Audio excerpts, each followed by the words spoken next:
Welcome back to the Quiet on Set podcast. I'm Ewan Gruff, and as always, I'm joined by Lachlan Teely. On episode 188, Jesus, there's a ton of freaking news. Everything was just holding off until this week. There is so much to talk about. Enough with the intro. Ewan, go. Yeah, there's a trailer for Venom, a new Star Wars show that we're about to talk about, and Godzilla is now on Netflix, so beware. That and more in a bit. Like, way more. And you know what? This is Ewan's favorite movie of the year. That's what he said, end quote. So Hitman finally came out on Netflix of all places, which is crazy because it's possibly one of the best action adult comedy rom-com movies of the year, and it's not in cinemas, which is just, a really odd thing to not have it there. But hey, look, Richard Linklater's latest film, we're going to have a chat about it later on the episode. We'll link later with Linklater. So let's cue up the intro and get into the show. We are professionals. This is a professional podcast. Yes. Breaking Bad and Better Call Saul.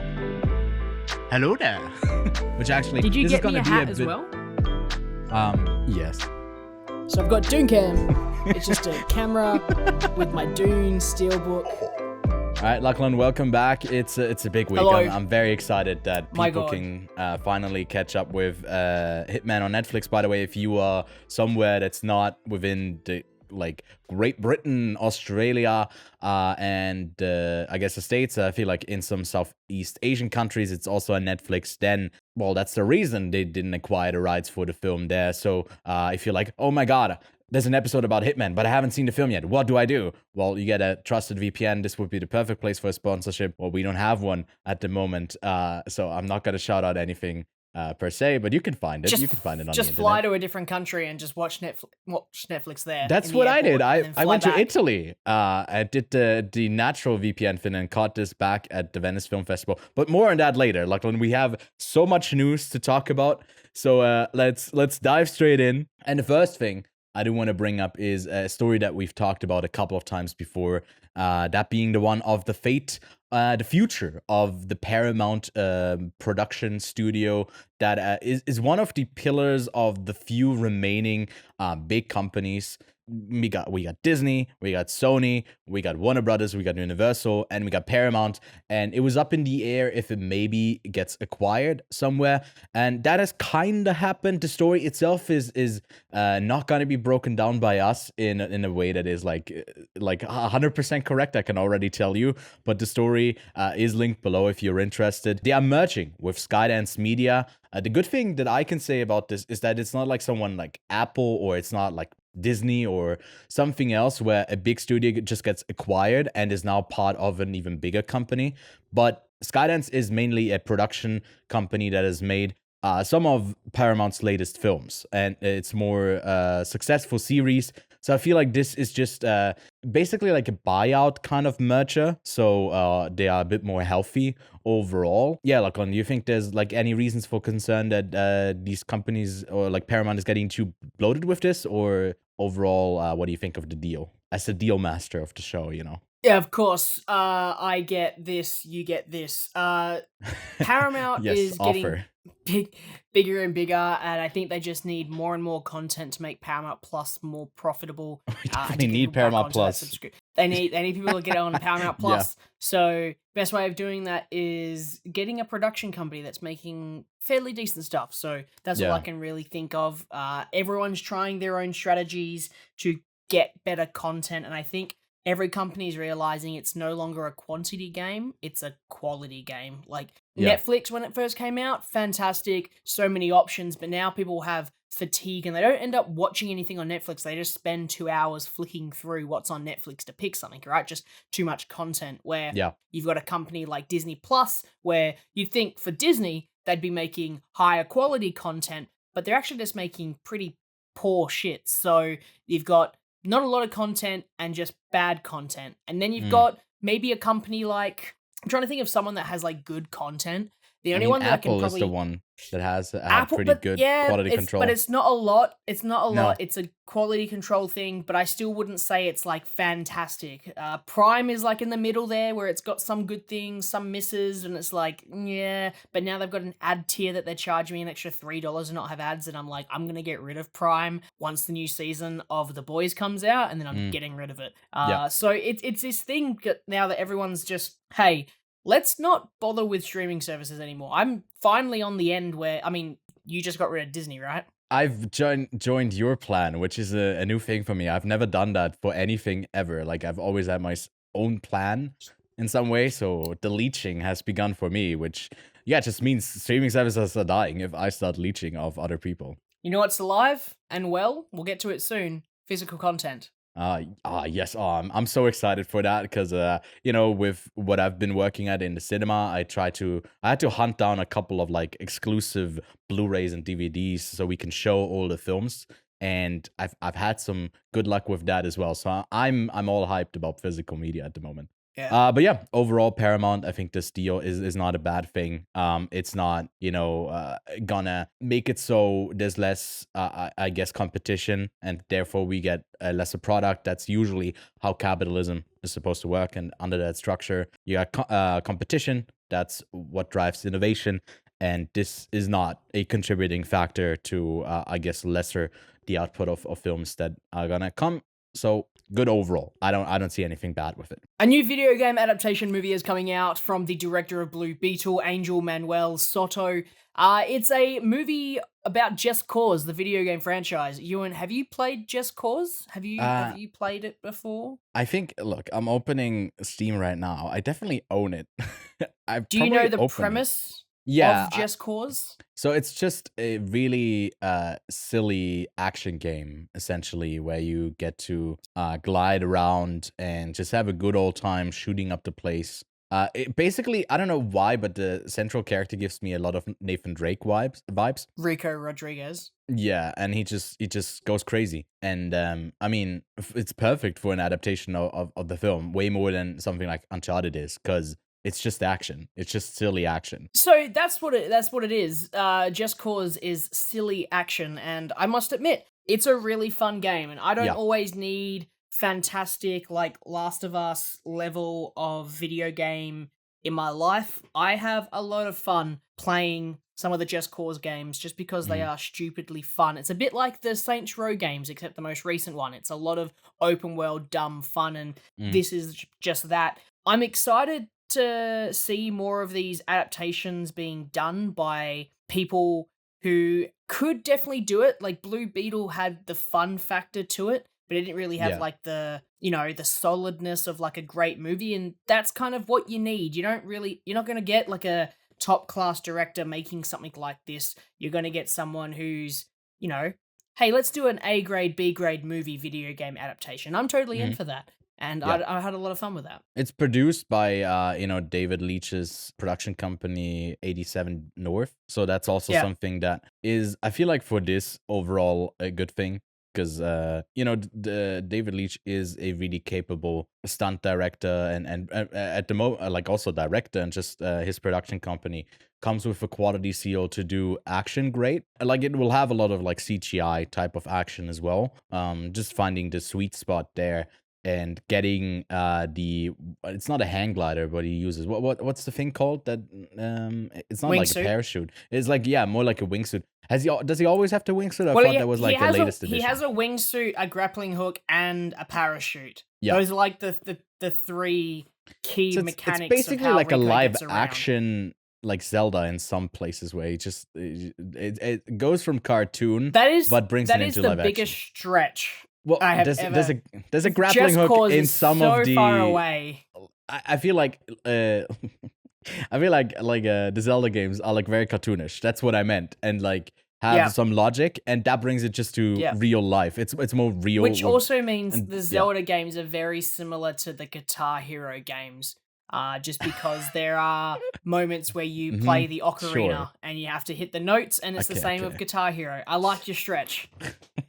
But there is a ton of video game movies that have been announced in the past like 5 years, and there's a ton that have kind of just been sort of said that they're going to be working on, like the ones that we know of. Borderlands, we've got Sonic coming out, there's a Minecraft movie, Five Nights at Freddy's, Super Mario Brothers. We know that Legend of Zelda. The Ghost of Tsushima has been getting a lot of rumors recently of who's going to star in it. We've got Mortal Kombat that's recently coming out. There's a Death Stranding movie made by A24, Detective Pikachu. There's just a ton of video game movie announcements.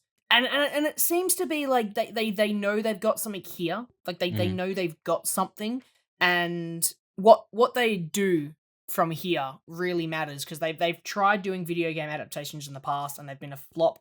I think from the recent success of The Last of Us, I hate to say it, Uncharted, but Fallout, like these are 3 video game adaptation movies. I don't want to include Uncharted because it's not really an Uncharted movie, but it was a successful film that was adapted from a video game. They want to invest in this. They want to have take the stories that they've got in here. Oh my god, are they going to make... Okay, sorry. I'm just reading a list of possible upcoming video game adaptations. And one of it was Alan Wake, which...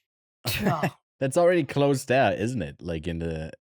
don't they use live action footage in... There's live action stuff in there, yeah. Yeah. But there's a ton in here of like I'm not going to want another Assassin's Creed live action. There you go. There's a great example of a poor video game adaptation and how it can put a foul taste in everyone's mouth. But then you get something like, Fallout, which was also a video game adaptation, and it was successful, yeah. Mm-hmm. Yeah. Well, speaking of video games, maybe let's transition over something that's going on right now, and that's the Summer Game Fest done by the Game Awards. And I guess halfway through the year, 7 months after they give out the awards, there's a big old live stream and event over a span of like half a week or even almost like a weekish, where there's we get so much content about new video games. A spot on that main show that was aired a couple of days ago was apparently $250,000 per minute. So quite a hefty sum to be paid to be featured on there. And from there, we got a ton of announcements for movies that are mainly like so much is coming out for the rest of the year. Like I don't know if you ended up watching the whole thing or just like clips from it, but I got the sense of, it got me really excited about games, because I saw a lot of variety. I feel like it's been a pretty good games year so far, less so for the movies at the box office, and they've been flopping a bit. But I feel like we're getting like a lot of really solid games, and we have that whole list. You can go check out articles that I guess list out all of them. But I thought, because there's like, I listed out like 30 titles in here, but I thought we just pick our like 3 highlights that we saw over the last couple of days. And like Lachlan, is there any like game that you're particularly excited about? Yeah, there's a bunch of really cool things in here. I think one of the coolest ones was Blumhouse, obviously massive for making horror movies. Has got 5 games in development from their game studio that they've built, and they're all horror-based. One features David Cronenberg's name, or Brendan Cronenberg, one of the two. I think it was one of the Cronenbergs. I can't remember which one it was, helping produce one of the games. Very exciting to see things like that. There's that Delta Force Black Hawk Down gameplay, which looked really cool, where you get to do some of the gameplay from Ridley Scott's Black Hawk Down, but you get to experience it. That will be a lot of fun. There's a lot of really cool things coming out. For me, the 3 big standouts, I said Alan Wake just before. That was my favorite game from last year. There's a DLC of Night Springs coming out, which has a bunch of the characters from other Remedy games in their universe, but also some of the really fun ones in Alan Wake. And it's just a couple of stories, and apparently it's wacky, and it was already wacky enough, so I'm in. But the other 2 big ones was Wukong. It's the Chinese-developed sort of like Dark Souls Chinese mythology game. I've seen that for years, and I'm finally glad it's coming out. I've been very interested in seeing that. But then the other one was Neva, which is from the developers of Grease. Have you played Grease? I have not played Grease, no. It is fantastic. It's great. It is beautiful, phenomenal. I love games. They're like kind of my relaxing thing. Like I watch movies and I get invested in them, and I kind of like, I'm switched on. But when I want to relax, I play games. For me, single player narrative games are kind of like my favorite thing. Like I play multiplayer games, but not as much as I will play single player games, which is why some of my favorite games are solo, like single player ones that are coming out. Yeah. Grease was fantastic. This looks fantastic too. I've seen Grease before. I thought for a second it was like Grease, like John Travolta. Grease Lightning. Yeah, Yep. Grease Lightning. But this movie looks like stunning, and those simple 2D scroller. That's the second time you've said movie, by the way. I think you've meant to say game. Just saying. Sorry, I'm keeping a tally. I'm keeping a tally now. That's good. I've been doing that more and more. I notice it when I edit that like I have these hiccups a bit more, and I'm like, professional podcaster, my ass. He says the wrong word at the wrong time. But this one was another stand-up for me as well. It's I wrote down it's the pretty dark game. There's another one that's called Deer and Boy, which has a boy and a deer in it. So and they were kind of similar-ish. That looks good as well. Same vibes, but really great. There's a killer bean game. So that looked like a ton of fun. Just really silly. Like on that same note, Cuff Bust. I think a co-op kind of game where you're supposed to like bust out of prison.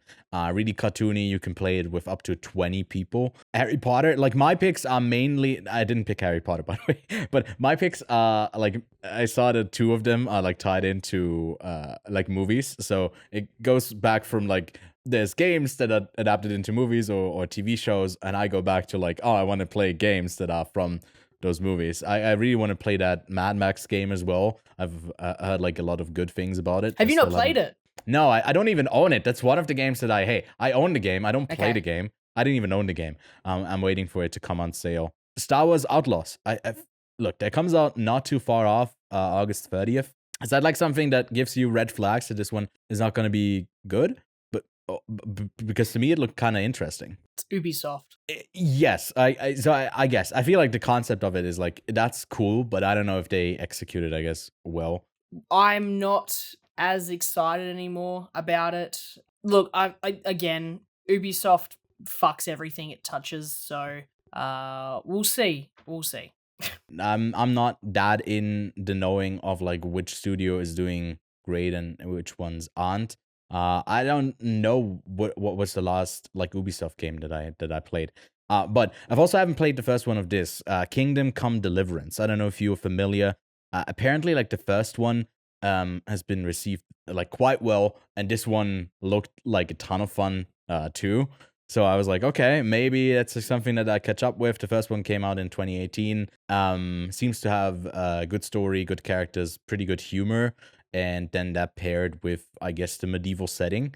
And yeah, I might check this one out. What do you think? Yeah, I didn't play the first one. Yeah. I'm not big into it. Like the knights and shit, just not my vibe. But maybe I'll give it a try. Didn't play with like knights and stuff like that growing up, like building castles. No, I played with Lego, which is funny because I didn't actually pick Lego Horizons as my game. But yeah. That was a bit of a surprise. I don't know if that was a weird one. Like I don't know. We'll talk about that in the trailers. There's also one movie that's Lego for no apparent reason. And then my last thing, Dune Awakening. The thing that I'm like perplexed by, I would love to get like a single player Dune game, but this is an MMO, which is like, why is it in the same vein of like Fallout 76? Still the property, Dune. I mean, some would say this is not mine, Lisan Al Gaib, unless it's Timmy. But yeah, what did you think?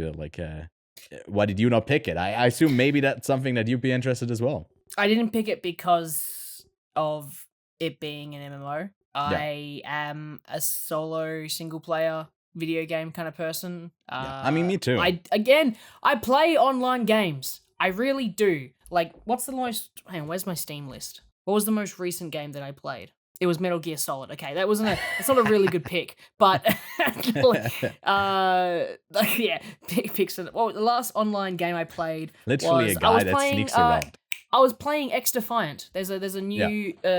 Finally, I just fucking made fun of Ubisoft, but there's an Ubisoft game that came out called X Defiant, and it was apparently it felt like OG Call of Duty, so I played it, and it did. It felt like OG Call of Duty, and I was having a lot of fun playing it. Mm-hmm. But like. As I said, my thing is I kind of relax, you know? Yeah. Did you give me... Did you I give gifted, me a gift? Yeah, I gifted you a game. I guess I forgot about that. I gave that to you before the show. I saw it was on sale, so it was like, and you had it on your wish list. Civ? I did give you Civ, yeah, the Civ Thanks, 6. Man. Oh, yeah, I think 6. Yeah. I don't know Civ if it was... 7 just got announced, so...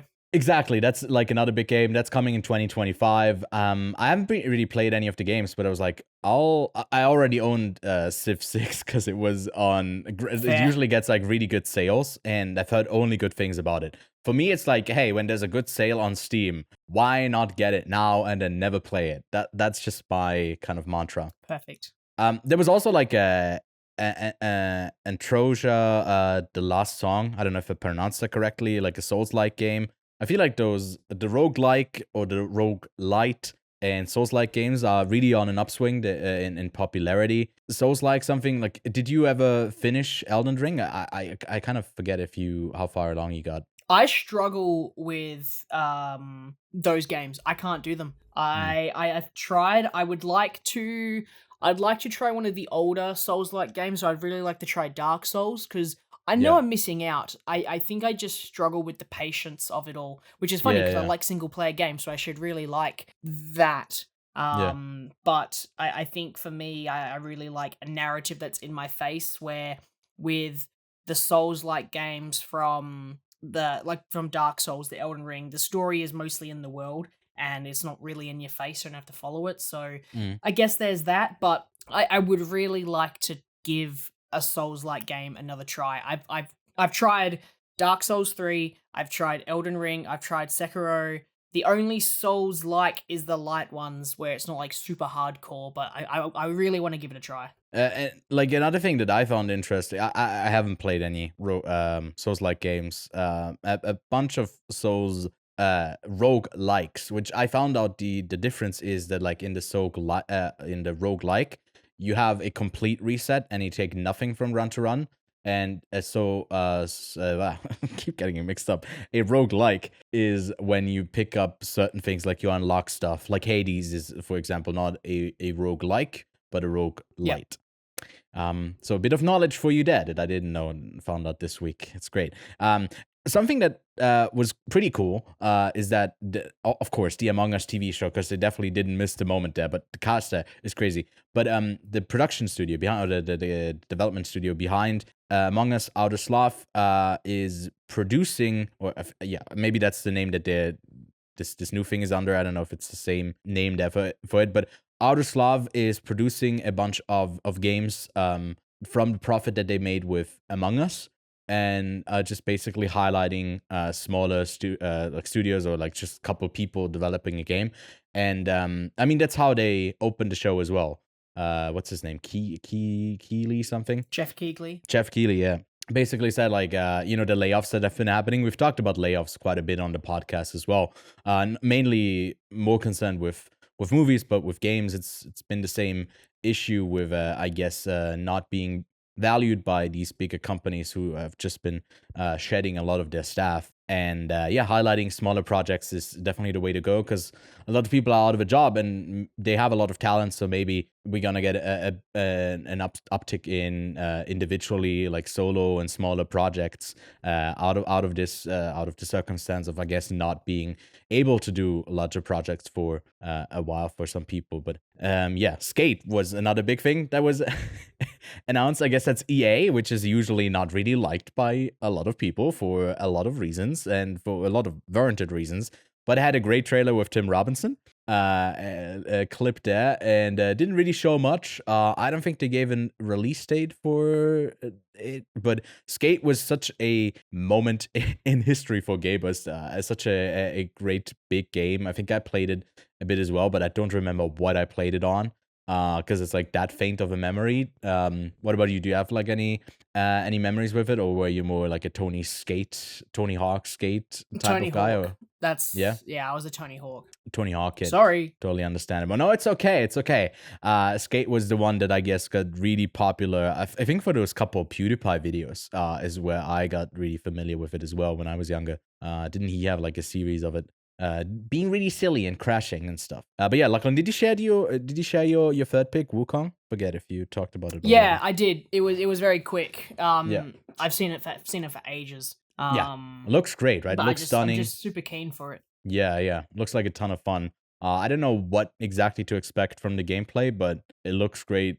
Great action, great visuals, and hopefully. Well, it's funny because I'm pretty sure it's meant to be Yeah, what type of game? Would it be like a Souls-like? Not really, I'm pretty right? sure it's Souls-like, and I was just Is like, it? I struggle with Souls-like. I thought it was. But I if could it's be cool wrong. enough, then, Yeah.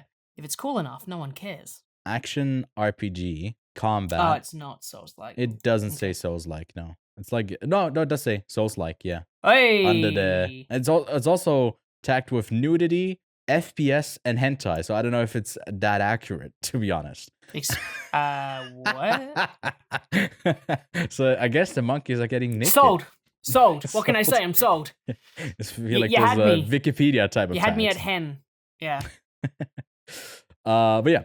Then Mike Flanagan is making the new Exorcist movie, and this is not like super big news, but we haven't talked about it on the show yet. But something that is also has come out is that it's not going to be tied to the David Gordon Green first film. It's not going to be tied to Exorcist Believer, which was a movie that was really hated, disliked by a lot of people. I thought it was just kind of not that great. It wasn't good. I didn't hate it as much as some other people did. But I'm glad they don't continue down that line because it wasn't really working. And Mike Flanagan, we're fans of Mike Flanagan. He makes good stuff. Quality seal to have him there. And I think he said something about like being quite terrified or like having a lot of respect for that type of property to make a movie within it, which is already a great onset when a director has respect for the material, and it just shows an understanding that like you don't just go in brass with a lot of confidence and you make a shit film. Yeah, Lachlan, are you going to? I feel like after the last one, you weren't gonna watch the next Exorcist film, but with Mike Flanagan, you back in, baby? Yeah, I mean, last time Mikey made a movie, it was a bit all over the place, but yep. But you know what? I think I could come to respect what he does a little bit more and see how he plays it. I think he does a fantastic job in the horror space. I think he's found his niche with miniseries, so why not give him another chance at making a movie? I reckon. Yeah, I'm all in. We'll see. And then lastly, those Ford tied together Beatles films, right? We talked about that before. It's Sam Mendes who's going to be directing them. Right? I got that right. I'm not entirely sure right now. Yep. No, you are correct. I don't know if this is more rumors or if it's confirmed. We are just going to put ahead the false narrative that I guess has been talked about now that a couple of people have reportedly been cast or in talks to star in those films. And they're familiar faces, I think mostly, apart from one of them who I had to look up. Harris Dickinson as John Lennon. Paul Mescal as Paul McCartney, Barry Keoghan as Ringo Starr, and Charlie Rao as George Harrison. So, Lachlan, what do you think about those supposed castings? I have no idea who any of them are. That is cap. You know who Paul Mescal and Barry Keoghan are. You know Harris Dickinson. Are you sure? The boy, most recently, Triangle of Sadness. You liked him in quite a bit. You also liked him in, I'm blanking on the wrestler film. What was it called? The Iron Claw. And then my Paul Mescal After Sun poster fell down and I didn't hang it back up, so I don't have something to point to back Very there. sad. But Paul Mescal is great. Yeah, sure. I don't know how much I really want a Beatles cinematic universe, but what? at this How can stage, you say that? Okay, sorry. Look, the movie, like, imagine a movie, like 4 different movies, right? This isn't just like one movie, but they all get their own movies that maybe kind of overlap. I don't know how the fuck this is supposed to happen. And then they have the moment where they walk the street, like the iconic thing, and it's 4 different. So are movies. they gonna do like an Avengers style moment? Yeah. It's like, well, in the first one, I don't know who they'll start off with, or if they come out maybe a week from each other, or they will I don't know. have to start off with John or Paul. I'm sorry. John if will they start return. with anyone else, if they start with Ringo, Paul, John, Ringo, what's the other one called? George. Boy. Yeah. They start with either George or Ringo. I don't think it will be as successful. I think people will get invested by seeing a Paul McCartney or a John Lennon movie because they've got the names to them. And I mean, like Ringo and George, sure, yes, as well, but not as much as like the star status. Yeah. But interesting how they release it. Netflix will pick it up. Netflix will pick it up. I don't know. Netflix will pick it up and make it an interactive movie, so you get to choose which Beatle you follow. Yeah. And you get to pick It's the a 4-hour reality as well. movie. Yep, and you get to, and there's 4 different. You know how we did Fast and Furious, right? Yeah. There's 4 different screens, and you get to pick. They all are happening at the same time. You get to pick which one the audio you listen to. We have never, because we didn't fully complete that. I still have not abandoned that thing of watching a whole franchise at the same time. I feel like it's hilarious. I just got to figure out the tech a bit more. That's so funny. But yeah, watching all 4 Beatles movies at the same time is something that I might end up doing. It just comes out on digital, because that concept just in itself, but like also not really talking about like doing that, just doing it and like streaming it would be very funny. But yeah, that's it for the news. And then we have a shit ton of quick news that we'll go over. We'll go back and forth giving you the latest headlines in film. And yeah, there was just a lot that came out. I don't know. I assembled a bit more than maybe I usually do. You guys have to let me know if you like that. But there was just a lot of news, man. So yeah, let's get into it. More casting news from the Knives Out 3 movie.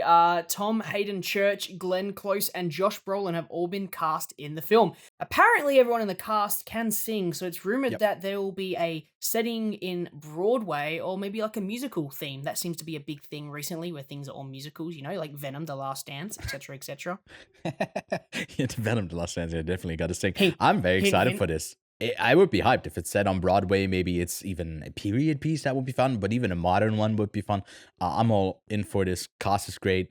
Potential setting, also great. Elle Fanning is leading Dan Trachtenberg's Predator movie Badlands, which is going to be set in the future. So we're not getting a sequel to Prey, but it's going to be set in the future. Lachlan, you're not too happy about that. You thought that the setting in the past was kind of fun, right? Oh my god, it was way cooler to have like a historic moment in the past and then having a Predator involved in that. Like I was really hoping to see like a World War I, World War II trench war film with Predator in it. That is what I would love to see. But what about laser guns? They go pew, pew, pew, pew, pew, and it's future, and it's this, tech. It's so probably badass. AI. I don't want laser guns. I just want hand-to-hand combat. If you love Zack Snyder, you can't wait to hear this. Zack Snyder is returning to the 300 universe for a prequel TV series that's currently in development. Want more Zack Snyder? Yes, you do. No answering that. You definitely do. You want the Snyder cut. You definitely do. Well. You want more Snyder. Yeah, more of it. Welcome to Derry. We'll continue the It series with the prequel TV show that's going to have Bill Skarsgård return as Pennywise. More casting news again. Mahershala Ali joins Jurassic World's next movie, coming from Gareth Edwards. So Blade was up. I didn't write that part. I think that's meaning where the fuck is the Blade movie, right? What is happening with the Blade movie? I don't think they're doing it. They're just like, you go do whatever you want, Mahershala. We'll get to Blade eventually when you free up. Gareth Edwards at the helm of the Jurassic World movie. He is great though. There's been a bunch of casting news for that film. Looking forward to it once more, which is rare for Jurassic World. They fucked it, and this is exciting. Giancarlo Esposito joins the MCU as Captain America does its reshoots for the upcoming what is it called? Brave New World. And he's going to be a villain in that film. And speaking of the MCU, the next Avengers film will have 60 characters returning.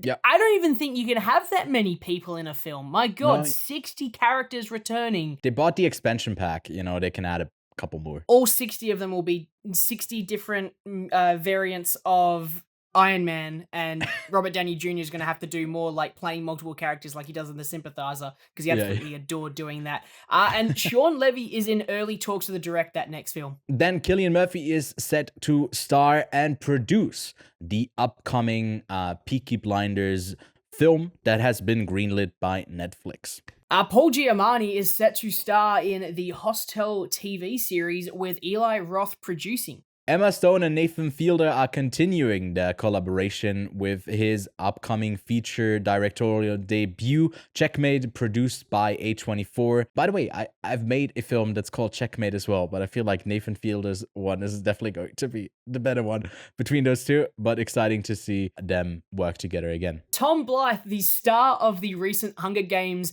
The Ballad of Songbirds and Snakes, who played Cornelius Snow, will be cast in the live-action Watch Dogs movie, another video game adaptation movie that we missed earlier, but there we go, alongside Sophie Wilde. The Australian Talk to Me star is making it big in Hollywood, and we're all for it. Then the next Last of Us season will be 7 episodes long. Industry insiders say that season 3 will be significantly larger, with season 4 also being a possibility. And more Hunger Games news. A new movie, The Sunrise of the Reaping, based on the upcoming book, is already in the works. This one is about the Second Quarter Quell, and Second Quarter Quell is obviously Hammerick's one. 50th. Hemrick, yeah. Hamish? Hamish. I think it's Hamish. Hamish. Let me do it again. No, I was trying to find it, but I don't know.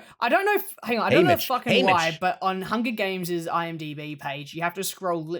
Like you have Prim, who isn't even in that movie that much. Effie, Hobb, Katniss's mother, Registration Woman, Propaganda Film Tribute, Peter's mother, Peacekeeper 1, Peacekeeper 2, Peacekeeper 3. Then you get Hamish. Like Woody Harrelson is right at the bottom of the fucking IMDb list of names. Imagine on the call sheet, like Woody Harrelson is lower than Peacekeeper 3. Then Peacekeeper number 3.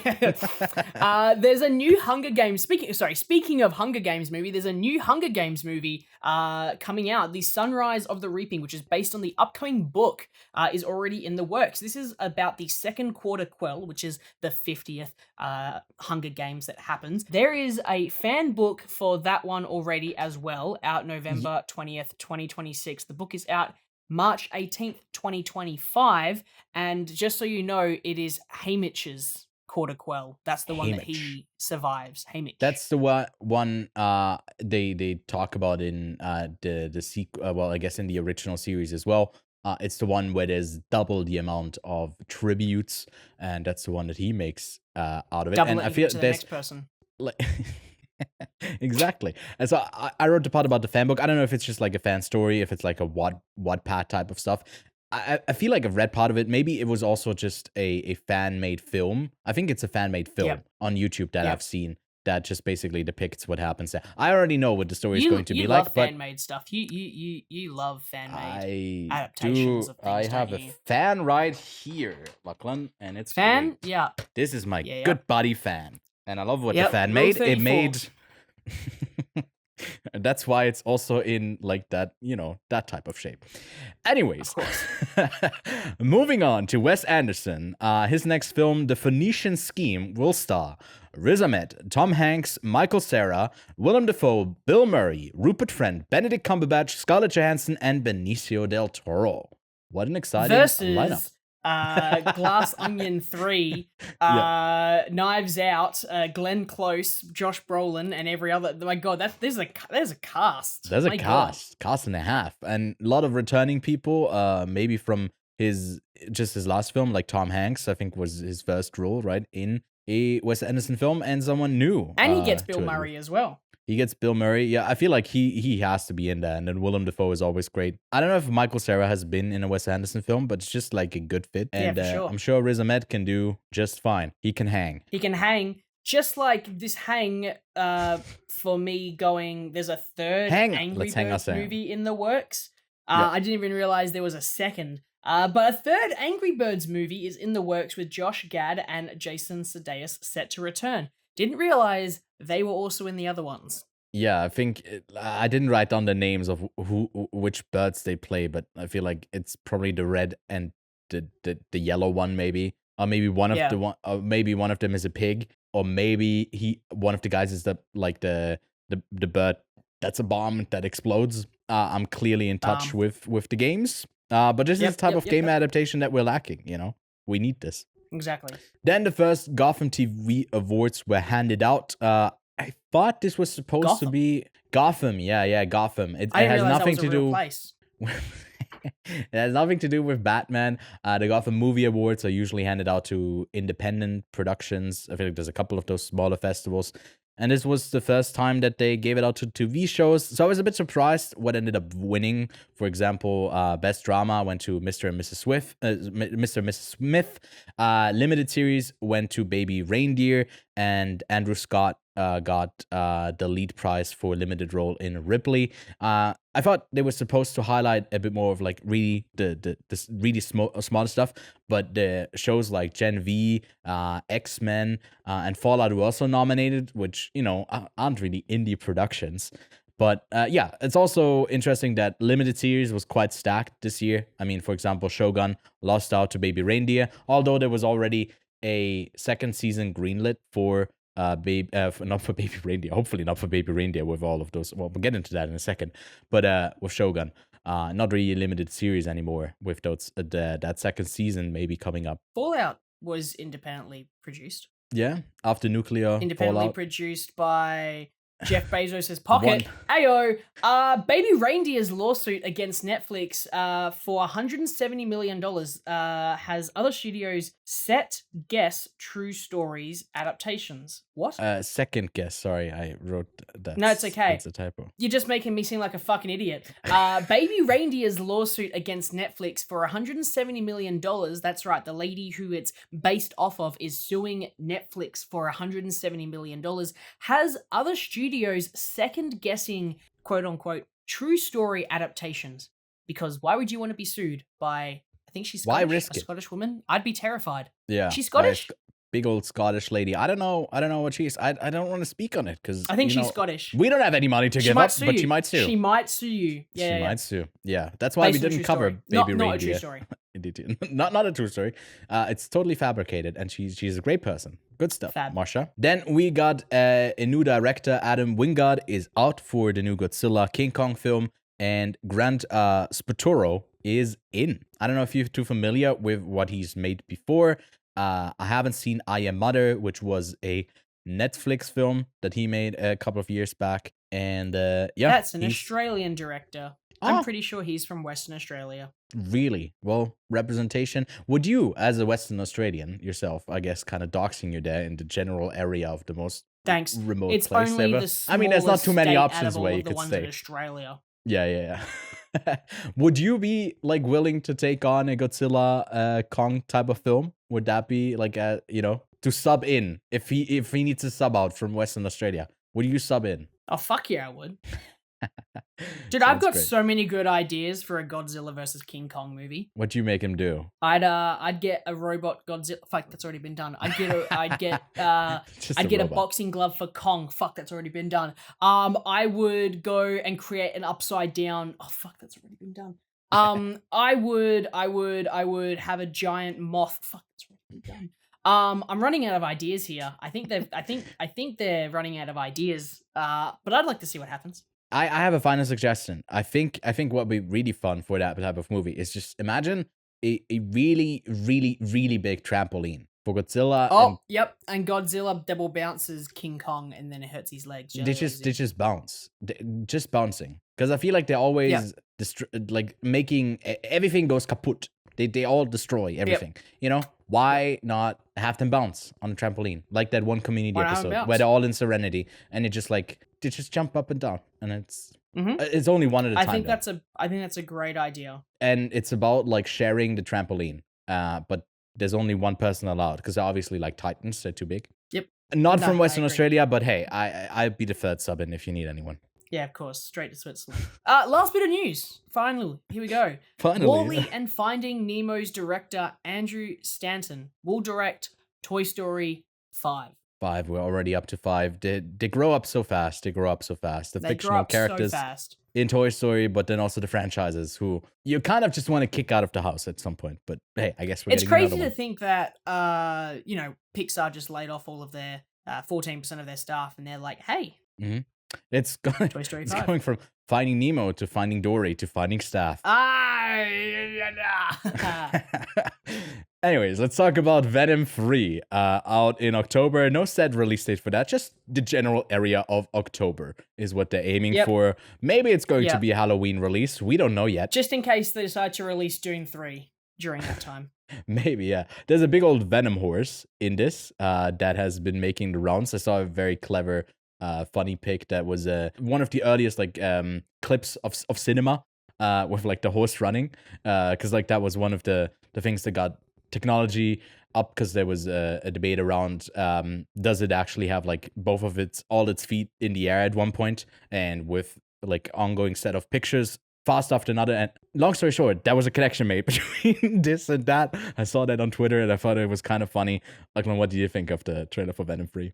Why did I enjoy it so much? I don't know. I feel like watching Tom Hardy have fun acting and not be serious, and having an accent that I can pretty much understand is the most exciting thing. So yeah, I'm expecting a dance routine in this film because it's called The Last Dance. I'm expecting a musical number.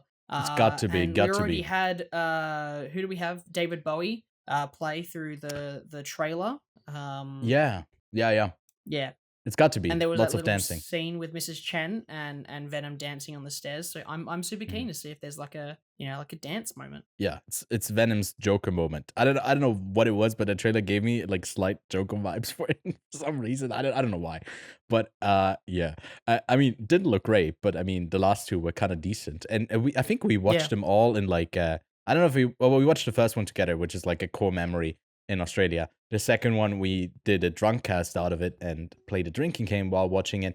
And the third one, I don't know what we'll do for the third one, but hey, this franchise we have to do a musical number. yeah. That's when this show goes into all our we Broadway. Go to Broadway. Yeah. Quite on set on Broadway. Then we do have was it second trailer for Alien Romulus? Just a longer trailer for it, a bit more story bits, a bit more vibes, and I do like the vibes. Lachlan, I usually like to get a feel for you. Is this the point where you're like, I've seen too much, I'm ready for one more trailer, this is the final trailer, where you at for Alien Romulus? I don't want to see any more because I think this gave me enough confidence in the film to see the first part. You know, it gives you that story, gives you that sort of the vibe, as you said. I think it's a perfect. It's quiet, it's scary. I'm really keen for this. Yeah. I was excited before, but I am extremely keen now. I watched this trailer and was like, is this my most anticipated movie for the rest of the year? I was like, that can't be, but it might. Oh man. I'm excited to go back and watch some of the other Alien movies again, and I'm ready for this to be my prey in the Predator series. I'm ready for this to come out and just be, you know, possibly my favorite Alien movie, if not maybe my second favorite Alien movie of the series. And that's already a pretty stacked series as it is, with Aliens, and then you've got Prometheus, which I'm a big Prometheus fan, even though it's like you either love it or hate it kind of person. But I love 3. Cubed. I love Cubed. Cubed I love fun, Resurrections. I do love the Alien movies. I can tell you that for a fact. But I'm ready for this to be sort of the like fucking magnum opus of what horror Alien should have been. It feels like a return to, at least from the trailers early on, it seems like it's similar to Alien, the first one, Ridley Scott ones, where it's set in hopefully one space where it's all about like the tension. There's also a bunch of action, so it's combining the best of Alien and Aliens, hopefully. And I feel like it was a bit of a breakdown online. I saw that like some of the face huggers don't come out of like eggs, but they're like synthetically made and they drop out of something else. So if it's a bit like lore dump as well, that doesn't focus too much on that, just focus on the thrills and the atmosphere. I'm very excited. And this look great. And very body horror-y. Like to see the chest burster in that little sequence where the chest was lighting up was crazy. That face hugger sequence, like like the second comment on the trailer on 20th Century Studios' YouTube channel is the face hugger was particularly rude to that gentleman's face because it literally is you see it going down his throat, and it's just Yeah. like that is going to make people sick and gag in the Yeah. fucking cinema. And I'm keen for like a lot more body horror, so a lot more terrifyingness of what Alien is. Because it's got that sort of gross. I can't remember the person's name who created the Alien in the first place.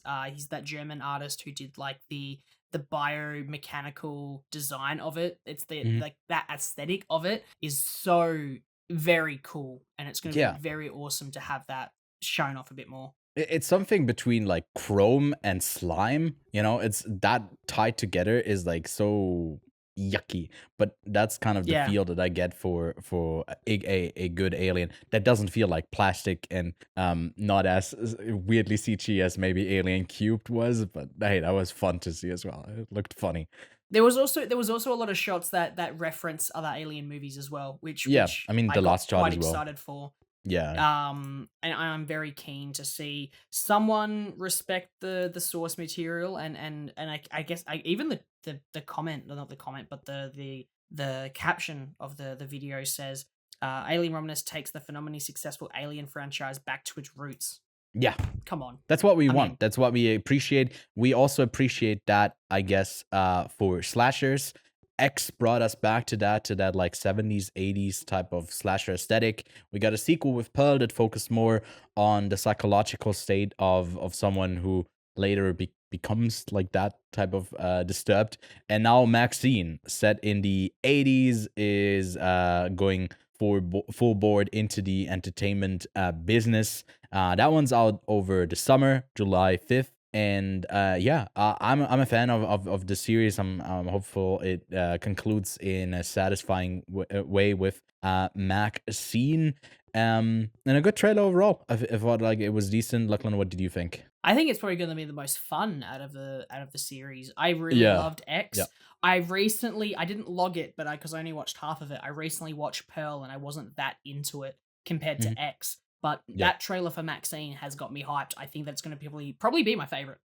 Yeah, it could be very much be that if it's like an 80s slashers, that's more set in a modern setting, in a city setting, more urban setting, where the last one was like that, like, hey, we are just a bunch of young people in like outside in a bar and there's killings. Now you got that other setting that I guess Scream also returned to with the latest one, going from the small town to the city. And I feel like if done well, it can be a ton of fun. And Ty West has shown that he can pull off pretty satisfying kills and has a good eye for his cast as well. It's pretty exciting cast that he has assembled there. And looking forward to it. Then, we get an onslaught of biopics that no one has asked for. And, I don't know if this one is one of them. I certainly feel like Pharrell's story would be an interesting one to tell, but we are getting it in Lego. So, Lego! I don't know. Can we edit that out? I don't want that in there. So it feels like it's basically a lot of like head-on reviews where you just like get the person talking about their lives, at least from this first trailer it looks that way, and then you're visualizing it with Lego. This is kind of maybe a bit of a new approach. I prefer it over what we are going to get at some point by maybe more YouTubers that are getting interview clips and then they just like go and type in like AI generated stuff, like stock footage, but then that's going to be more AI video stuff. This is certainly better. But what did you think of this? And hey, they got Kendrick in Lego form. So look, I at first was a bit confused. I think that I'm not a big into music kind of person. Like I just don't enjoy the biopics of musical artists as much as other people do, because I guess I'm not that big into music compared to other mediums. I respect it. I understand it's a really interesting art form, but I also don't know Pharrell Williams that well, right? Yeah. So I know that he is on some of my favorite albums. Like they play Daft Punk in the trailer, and Random Access Memories is one of my favorite albums of all time. And anytime I buy a new pair of headphones or speakers or anything, that is the album I test the music, the quality of the speakers to, or the headphones to, because it's my kind of like stock center. Like this is one of the best albums ever made, and he is part of that, and I understand his talent. for me, I was like, okay, I don't understand who he is. He explains that he's a weird guy. Cool. It's a weird movie. It's a fucking Lego movie for Pharrell Williams. And that's cool to me. So I was like, cool. I didn't get it at first. Now I get it. And I totally understand the whole vibe of what's going on. So good on him. If he wants to make a fucking movie that's in Lego format, let him make a movie in Lego format. Like, go ahead. It's more interesting than seeing some person play you or have you play yourself in a weird way, or have it be documentary. Like, come on, why not? Get all the voices and make it in a Lego format. It's like that, it's not like that, but it's like that Netflix TV show where they did the podcasting and then they made an animated TV show out of it. It's like, cool. Yeah. They got the story, they got the vibe, they got the themes, and then they made it visually cool to look at. And honestly, I thought it looked pretty sick. Yeah. I mean, I feel like all the Lego stuff, the recent Lego movies have looks good. Really good. Yeah. I think they got the look down of the CGI Lego type of stuff. And yeah, again, I'm just questioning if I'm interested in a biopic similar to you, where that is interesting. But I would be open for an innovation in how you tackle these sort of things. And I feel like a documentary is maybe a more interesting way to talk about it, because you can talk more candidly about your experience. And when you hear it from the actual Pharrell Williams, that to me is way more interesting than having him in the background kind of producing and changing stuff about the narrative. And like, it feels a bit more upfront of what your attention is and what the movie is overall. So yeah, could be good, could be kind of like, what? But we'll have to wait and see. And then lastly, next on Netflix animation, we got a trailer for a whole bunch of upcoming projects. Oh, by the way, I'm attending the Annecy Animation Film Festival, so I'll be watching a couple of films from there. I'll report back from that next week. And in the meantime, there's just a couple of things that are announced that are going to come out over on Netflix. The biggest highlight by far is going to be Arcane Season 2. I'm very excited for that because the first season was a blast. Like, on anything else that stands out to you that you interested Wallace in? and Gromit. Yes. I am so keen to watch another Wallace and Gromit movie, especially because it's got the evil penguin. Yeah. Movie's coming back. So I'm very, very keen for that. Other than that, I really didn't have anything that interested me. Oh, except Twilight. Sorry, I hate to say it, but a Zack Snyder thing got me interested. Twilight of the Gods. Yeah. And I heard it was like, okay, cool, Norse mythology. I love Norse mythology. I'll watch adaptations of it. But to hear that it's coming from Zack Snyder, I was like, fuck it, you sold me. I'm willing to watch a 6-hour 2-parter of the Norse gods in slow-mo and hate it because it's made by Zack Snyder, but fuck it, I'll watch it anyway. We went out yesterday to have like a family lunch, and my grandfather, who just turned 89, was with us, and he just had an operation on his knee, had to completely replace it, and he's on what is it called? He's like walking thingies. Crutches?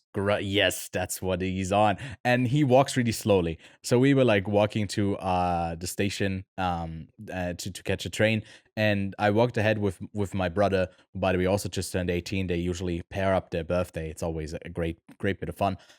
So we walked ahead and looked back, and they were like walking so slowly, my mother and my grandfather. I was like, oh, and we had to walk slowly as well to not get too far ahead of it. And I turned to him and said, like, oh, I guess we're walking in Zack Snyder time. Which, yeah, it just is a long setup for not that funny of a joke because he likes snow ocean. Right. Anyways. Is that it? It was funnier in my head and in the moment, and I halfway through getting there, I was like, this is too much setup for the payoff.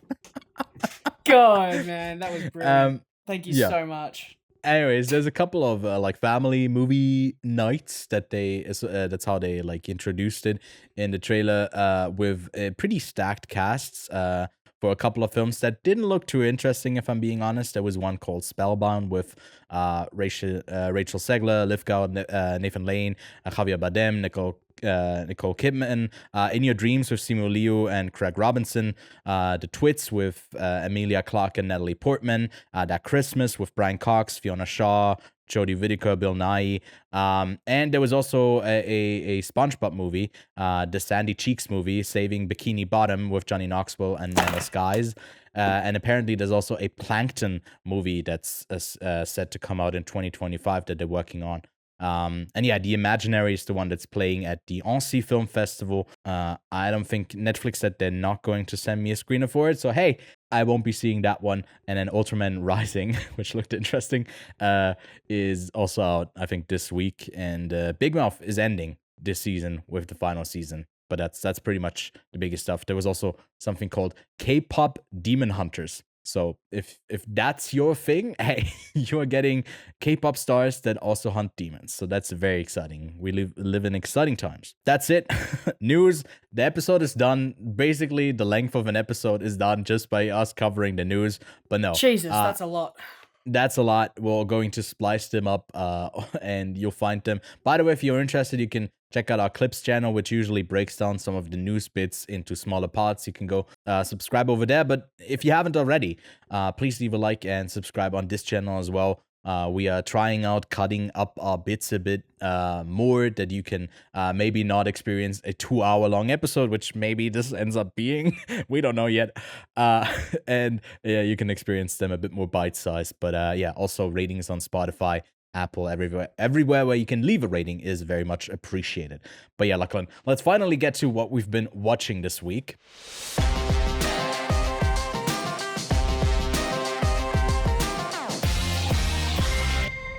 All right, what has been up? New Star Wars show. Let's get into that first, right? The first 2 episodes of The Acolyte dropped, and I mean, you're a bit more of a Star Wars guy. You know the setting a bit more. Yay or nay? Do you think this show is intriguing so far?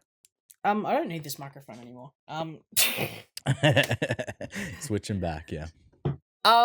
Look, I am in the ballpark of it's okay. I don't think that it's groundbreaking. I don't think it's had a strong opening. I don't think it's got a weak opening. I actually think that it's a solid 7 out of 10 for a TV show. I actually don't think it sucks. I think that it's got its flaws, and I think that it's going to piss off a lot of people, and not in the whole, because I know that there's a whole thing right now on like the wokeness of Star Wars, but I think that having a big name like Carrie-Anne Moss and then doing the thing that you did with Carrie-Anne Moss is just also disappointing. Like, doing a Matrix scene is like that was a ton of fun, but just getting just for that feels a bit disappointing. It's like so like whatever. I think that narratively it's a little bit slow. I think it's a little bit boring at times.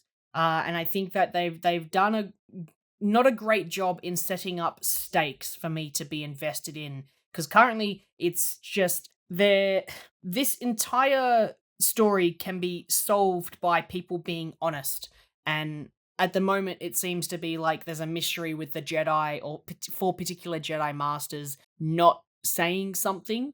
So this whole thing could be fixed if everyone was just honest and just spoke about their feelings, which, if I'm honest, that could be how the entire Star Wars narratives could have been fixed if Anakin was able to express himself freely. Just get yourself a therapist, brother. So for me, I just feel like the show hasn't really done anything that's super intriguing, super exciting for me. But that's okay. You don't have to be like, if it stays at a 7 out of 10 the entire way through, I'm okay with that. But if it dips down in quality, then I'm going to be like, all right, cool, it's like the rest of the Star Wars. If it jumps up, it's like, cool, it's going to be the rest of the Star Wars. I wouldn't mind if it's just a solid 7 the entire way through. Because Ahsoka is like positive, negative, positive, positive, positive, dunk down, negative. Obi-Wan was like positive, negative the entire way for the rest of the show. They really have this weird thing where they just can't keep the same quality the entire way. So at the moment, I didn't prefer episode 1 or 2 over the other, but we'll see. I'm a bit lower than you on it. I feel like it's currently for me sitting like a 5.5 to 6 range-ish. I feel like it has an interesting enough setting, but none of the characters really intrigue me so far. I'm a bit like I'm not even Soul. Not really. No. I think I don't know. Soul's kind of cool. Like, I actually think Soul is like a little as a fun Jedi. Which one's Soul? Is like, am I mixing them up? Is that the guy that's shirtless for no reason? No.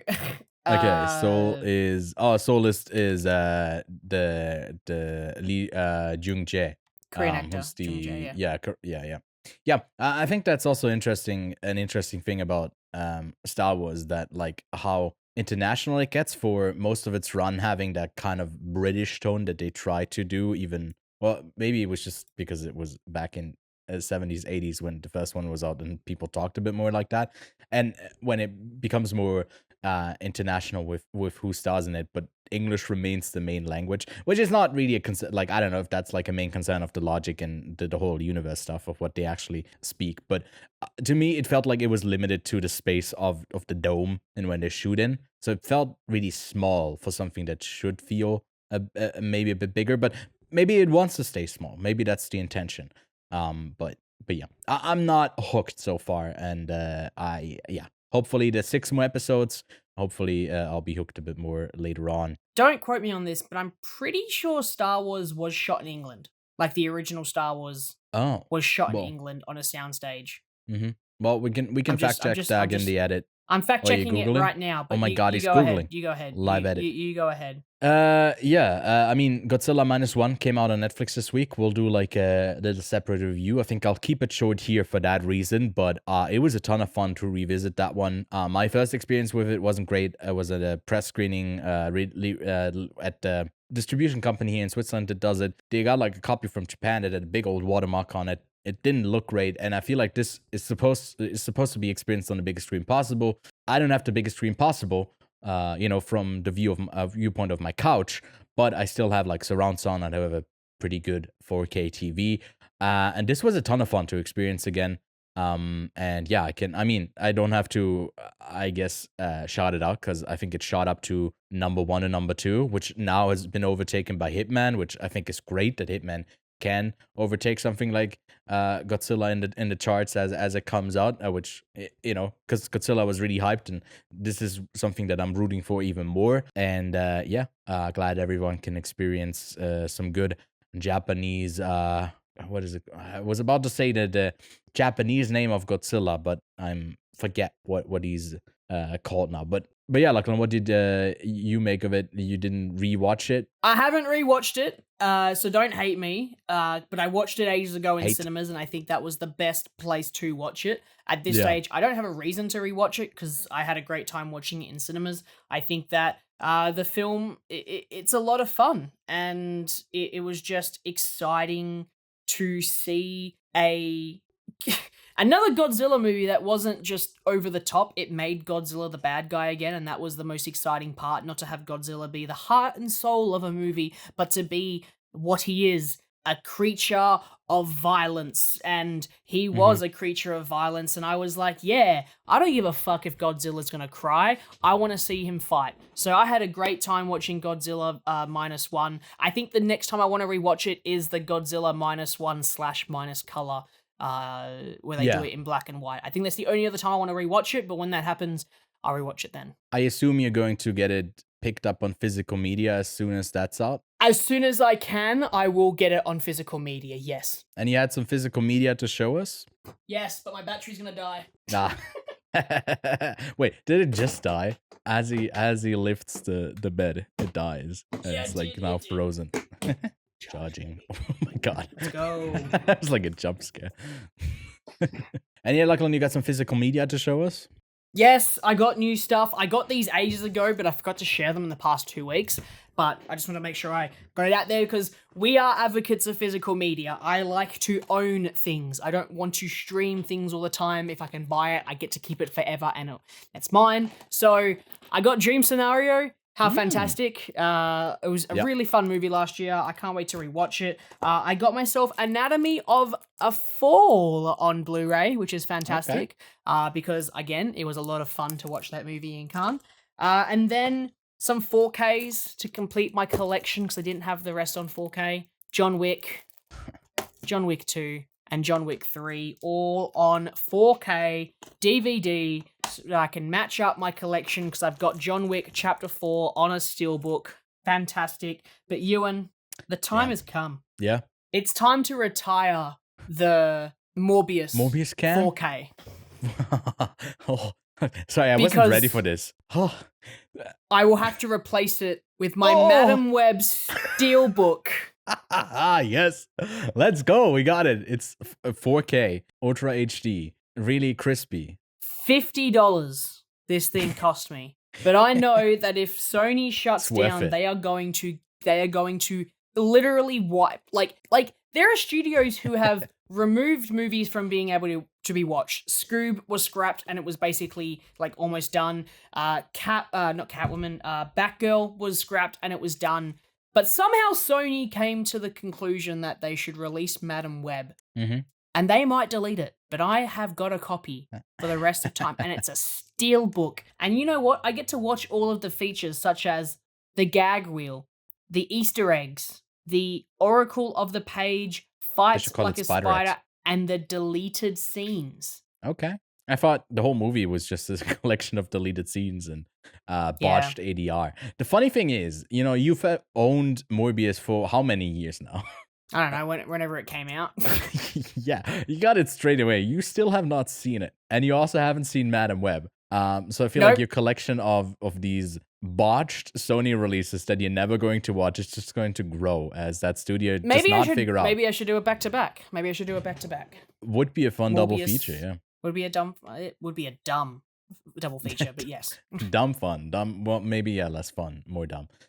You also watch Doctor Who? What's that about? You into Doctor Who, Mr. British over here? I used to be when I was a lot younger, and so was Tanika. So we have actually been watching the new series on Disney Plus as it came out, and I've got mixed feelings on it. I think that there are elements that are good. I think there are elements that are bad. Just like any TV show, there's good episodes and bad episodes, and I think that there has been mostly positive episodes. But I think that they're building up some cosmic villain, which isn't that exciting, if I'm totally honest. So yeah, we'll see. It's what's the first season? It's not called the sophomore season because sophomore's the second. Anyway, it's freshman. Like it's their freshman season of this new series. Like it's a whole separate a whole separate thing on IMDb. When you look at Doctor Who, they're counting this as season 1, so it's a complete reboot of the series, but it's still connected. That's the crazy thing. It's rebooted, but it's connected. And they do a lot of crazy things. Like in the most recent episode, they have this one character who is kind of like a character in the previous series. You've got particular doctors that are now made canon, like Richard E. Grant played a doctor at one point, and now he's been it's now canon that he is the Doctor at some point. So it's really interesting to see how they go about this new series. Because I haven't watched a TV show that's done something like this where they reboot it, but it's still connected. But that's the really interesting thing about Doctor Who, in my opinion, is the show evolves all the time because they constantly, not constantly, but they're always bringing out a new Doctor, right? They've had 1, 2, 3, 4, 5, 6 Doctors since the reboot from like the early 2000s, and that's 6 times the show has had to have their entire audience get comfortable with a new person playing a character that they fall in love with. And it is also interesting because everyone has their Doctor that they remember watching and growing up with or liking a lot. And each person's got their favorite. Mine personally was Matt Smith because that's when I first started watching it when I was younger. And went back and rewatched all of the Christopher Eccles, David Tennant stuff, and I didn't end up following it for that long to, continue watching it into the next 2, whose names are escaping me, Jodie Whittaker Comer? And Whittaker. And the other one who's again going away from my mind. But the new season's fun. It's very Disney. That's the other problem, is that it's it's very much a Disney TV show. And they could definitely fuck it. They could definitely fuck it. Let's just say that. All right. Well, hopefully it's not going to be botched. I mean, it's one of the longest ongoing shows, but I guess they're not ongoing with it anymore, with it being a reboot and separately listed now. I guess they broke that streak then. Yeah, so there's a bunch of new stuff that I watched this week, and for the sake of us getting to Hitman faster, because I can't wait to talk about Glen Powell and just all of that, I'll put out a separate what we've been watching, and maybe I'll even pair in some of the stuff from the film festival that I'm about to attend, so it's a bit more of a separate video that I'll put out. I'll give you my brief thoughts, I guess, just the thumbs up, thumbs down, maybe somewhere in the middle for these titles. So I caught up with Poolman. That one's just a big old stinker, really bad. Skip on it. The same goes for Mother's Instinct. You know, you got Anne Hathaway in there and Jessica Chastain, and it's just it's a really bad film. It's just like weird. It's just so weird. And then the last up on Yuma County, the one that Jim Cummings is in, I can safely say that one's a ton of fun. It goes into directions like I earlier on wrote down, like, oh, this is going to happen. Went into a completely different direction. Big old thumbs up. I think that's a terribly fun film. Tarot, horror film, shit. Land of Bad. It's kind of somewhere in between if you like type of extraction films where someone gets dropped into a war zone and he's all of a sudden he's alone, and it's Liam Hemsworth and he's gotta get out, and Russell Crowe is in his ear. He's Big Brother watching from above. That type of movie. Nothing really new or interesting, but hey, if you like that type of military movie, then you might be in for that. Lousy Carter, which is like kind of in between, like a dude who thinks he's going to die and he's just kind of miserable. He's a big old man baby and bit of just like meandering around in life as he's about to die, but not really that great. Then Snack Shack, a ton of fun. Two young kids open, like they're in their teens. It's a bit of a love story, coming of age. They want to make some dough over the summer. It has like a ton of kinetic energy. There's a great like visual language editing style. Pretty fun. M. Night starter Ishana has a first movie out, The Watchers. I really didn't like that one. I thought it was just, it lost me. It was so boring. Last night in the cinema, I rewatched I actually for the first time watched Halloween 2 with my little brother. It was like his birthday present. He wanted to see a film. And I guess I've been locked into watching all of the Halloween films now because he was like, all right, same time next week. And I was like, okay, fuck, what have I gotten myself into? So maybe I'll report back next week about Halloween 3. But I was surprised. Halloween 3 is actually like 2 is actually like a really good movie.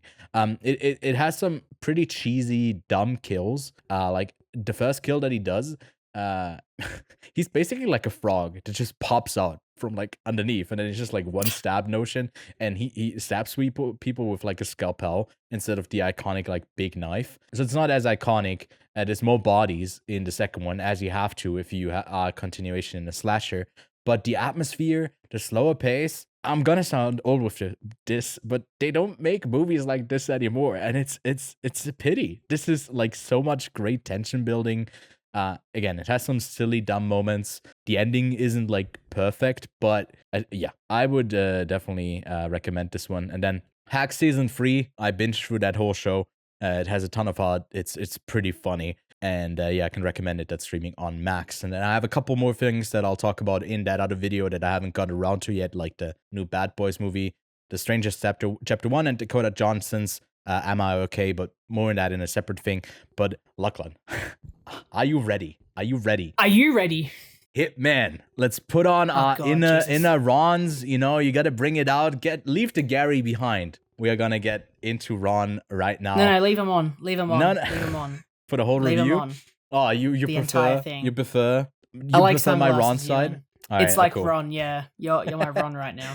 Anyways, hit us with what the kind of line. podcaster should I be? Oh, podcast is good podcast. He's not a killer, but he can pretend. A mild-mannered professor moonlighting as a fake contract killer sparks a chain reaction of trouble when he falls for a client. Ewan, open quote, "This is your favorite movie of the year," close quote. And I'm quite shocked by that, but it's come to me, but I'll let you continue. Yeah, so like technically this movie has leapfrogged its way from my 2020, I feel silly with the glasses, but I'll leave them on. Leapfrog its way from 2023 onto 2024. If I look at 2024, I do like Perfect Days more than this. I do like May December more than this. There's an argument for The Zone of Interest. Past Lives is over it. So it's not like it's this immovable force. And on the rewatch as well, now on Netflix, without the very enthusiastic Venice audience that I got to see this with, back last September, early September last year, there was something that was missing. So my main critique of the film, it didn't change in my rating. I still give it a 4.5. I don't give 5 stars on the first watch. It's not like it moved up to a 5-star. I don't think it's a perfect movie, but I'm a huge Richard Linklater fan. And if he's able to create chemistry between two people, and it works for me, there's nothing really better than that, because it's like as close as to movie magic as we can get, as like close to being entranced and just really in with the narrative of these two characters who are connecting, and they maybe they shouldn't, they're bad for each other. It's some would say maybe it's even toxic, but it's also sexy, it's steamy, and then there's frills, and then there's laughs. It's got it all. So like, you know, we don't really get adult centered comedies anymore unless it's like about like saying fuck 200 times or it's really meta. This movie is not that really. It has like certain fourth wall breaking bits, but that's more about the premise of adapting Gary Johnson's life. There's like one thing at the beginning and one at the ending, and that's it. But the rest of it is just so much fun.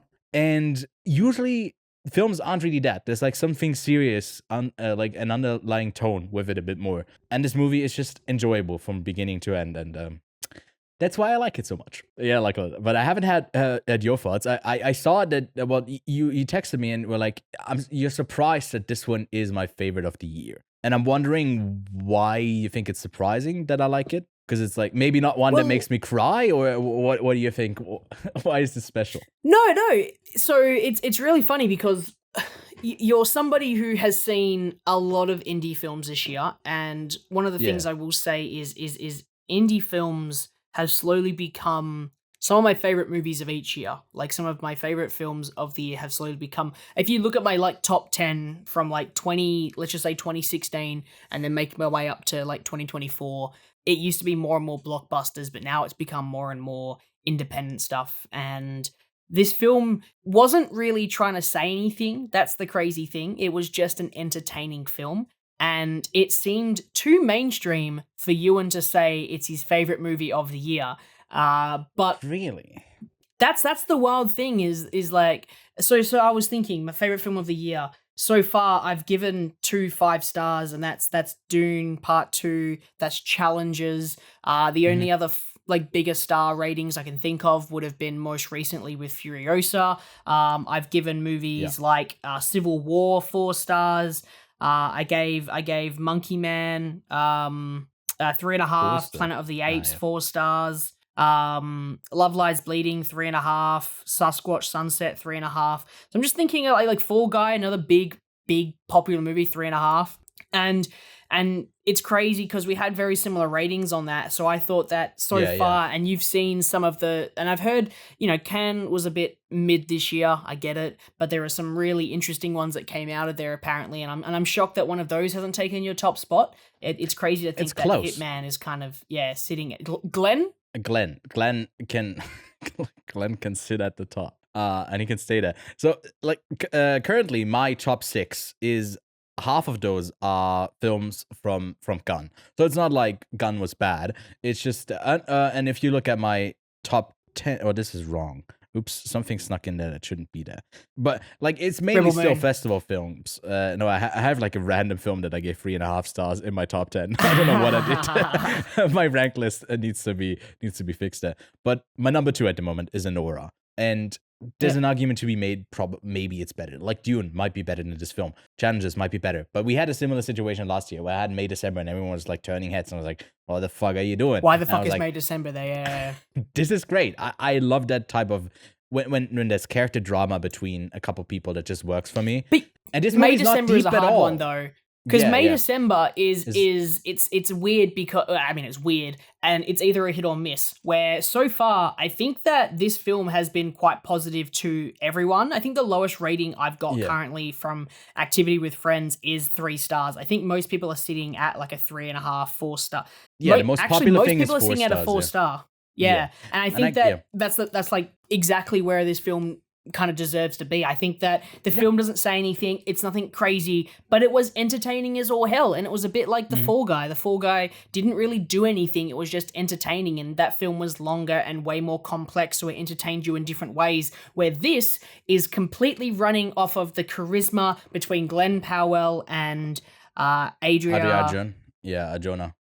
Arjona. Like, those two are just absolutely fantastic as Gary and Madison in this, and they ran like the entire movie. I was just like, I'm fascinated by you two. Yeah, and then even like supporting cast like Austin Emilio, who is or Amelio, becomes really integral towards he's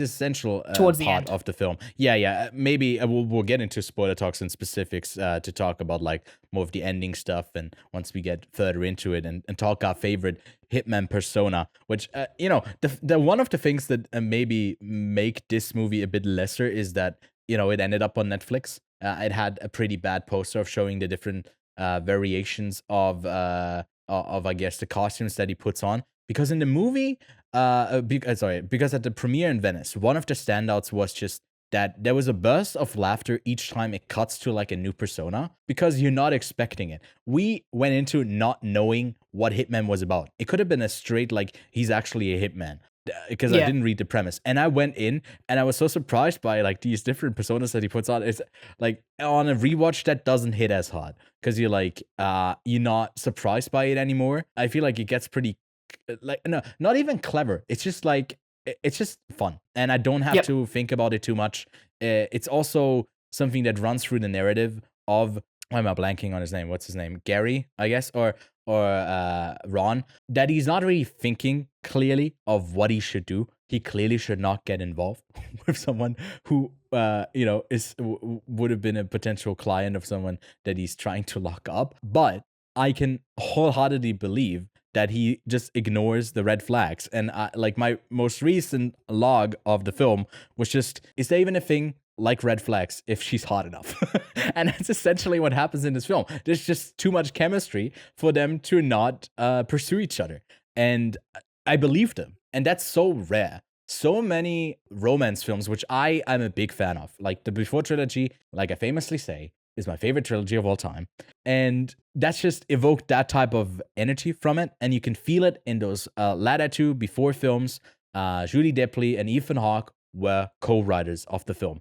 They got even an uncredited thing for the first one. They wrote that one as well.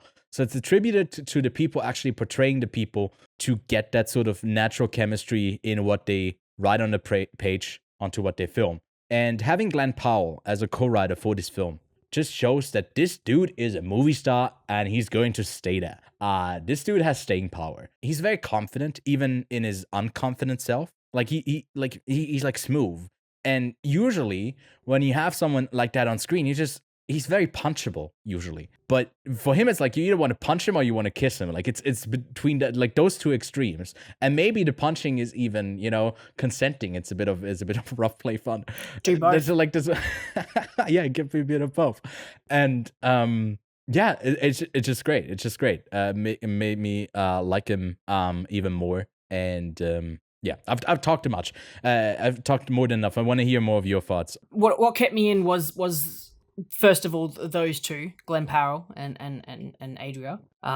Secondly, I think narratively the film flowed quite well. It took a hot minute for it to get into the narrative of the two main characters, but I think that it was enough time for it to kind of build up like what 30 was minutes going on before she pops up. To build up Gary, so that you have a great juxtaposition between Gary's life and who Ron is as a character. And so everyone knows, because we're in non-spoilers, Gary is played by Glen Powell. He is the main, like, that's him. Like, Gary is his name, but he plays a bunch of different hitman. This one is Ron, and it's a way different, like, confident, cool, sexy, funny, badass hitman, and that's kind of like his thing. He changes the hitman to the person he's trying to catch, right? So essentially he works with the police as a techie. All of a sudden Jasper he's fired for, beating up a bunch of teenagers, I think it was. So they throw in Gary, and then Gary then tailors his hitman, which is each of his characters, to the person he's trying to catch out. Essentially, he gets them, basically people, message him to hire a hitman. He's undercover for the police. Then the police arrest them for trying to hire a hit on somebody. So essentially that's what he does. And to see all of these different individual characters, I wish there was a bit more of that. I wish we got to see a bit more of the characters. I thought it was going to be, from the trailers, I thought it was going to be Master of Disguise film where he plays a bunch of different characters as a hitman, and that's kind of what I thought I was getting into. So I guess I was a bit disappointed by there not being that. But the film I ended up getting instead was way better, because I wasn't expecting a romance movie, and the thing was I wasn't going to be recommending this to Tanika either until I watched it and was like, I'm going to show this to Tanika, and she loved it as well. Like, we both had a great time watching it, because it was like, it was an actually fun film without having any of the bullshit that you get in like big blockbusters. And it was enjoyable. So it was just, it's a well-crafted movie. You said it perfectly. Like, Richard Linklater knows what he is doing. I haven't seen a lot of Linklater's stuff. I've only seen the Before series. I've seen this. I've seen School of Rock. Boyhood? And that's pretty much it. I haven't seen Boyhood. Oh, you haven't seen Boyhood? That movie, every time I watch it, makes me cry at like one scene, just because it gets to place. And I feel like there's a sense of underlying profundity, of making sense of what he's going through without really like pulling you along. That loose thread of him as a professor, bringing up these ideas of the self, of your identity, of your of the id and the super ego connecting to the ego. That's like the bridge between instinct and logic, the law of the lawless, forever attempting to maximize pleasure while minimizing the cost. And it's like, this character doesn't get deep. We don't explore him at all. Like, we don't get much of his inner workings, how he came to be, how he's so fucking ripped, and why he doesn't wear contact lenses, stuff like that. But it doesn't really matter, because it strings you along for there's a spark between these two people, and it's a bad situation that they're caught up in, and that's all it is. And usually I'm someone, maybe that's like I said, it feels lighter, it feels like more like a blockbuster where the stakes aren't really there. But it is, like, the stakes are there. So I feel like it all falls into a place, and it's just like, it's a hitman in disguise, disguising itself as like a really broad Netflix movie about like, hey, he dresses up a bunch of times, really silly, and tricks people, and that's going to be the main gist of the film. That's really funny. That's not the core of why this movie works so much. It's on the back of that romance. If that chemistry between those two people doesn't work, the whole movie falls apart. Like, we have to believe, and they said this in interviews as well, I'm taking this pretty much verbatim from what Linklater and Powell have said, is that if you don't believe that he falls head over heels for this woman on the first thing, this whole movie falls apart. And maybe we could talk a bit more about that in like spoilers, to briefly talk about that. Again, if you got a VPN, you're outside of the US or any of the other places where it's streaming, connect to that, do yourself a favor and watch this, and maybe even watch some more Linklater. I can really recommend it. But as tensions rise, as we progress further into full-on spoilers now, and she does the deed and kills her ex, you slowly, like, there's a power shift maybe that happens, before he reveals that he's not actually a hitman, where you like, at least my thought was like, oh no, is he just being incredibly, like, is he being played, and it goes into the femme fatale type of trope or something like that, where he's being exploited. But I love that it circles back to, no, it's just like a romance. It's just hot for each other. And I don't know what you felt about like that. Or, like, did the thrilling parts of it, like, was that good, or were you really looking for more comedy? How do you feel about that? So I didn't. Okay, so people. I get it's a comedy, but I didn't laugh. I just felt the situation, like it felt quite situational where, oh, yep, this is really weird and awkward right now. That's quite funny to me. I didn't laugh every time I see a different costume. I didn't laugh at any of like the stupid stuff. There would be a funny line delivered and I was like, yep. The way that Glen Powell reacts to particular things with his face was quite funny. The back and forth in one particular scene was quite funny between Gary and Madison.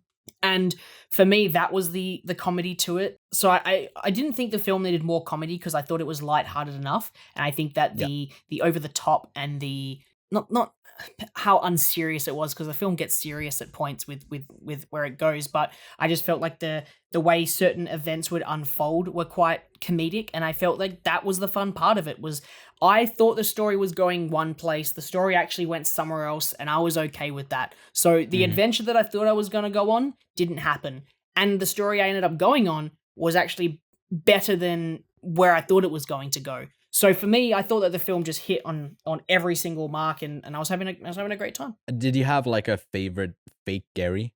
Not real. As I said, they don't spend too much time with them, so I can't really tell you which one's my favorite. I really liked the Russian one, the one where he does the fake Russian accent, because I actually thought that one was kind of funny because it had a wig, fake teeth.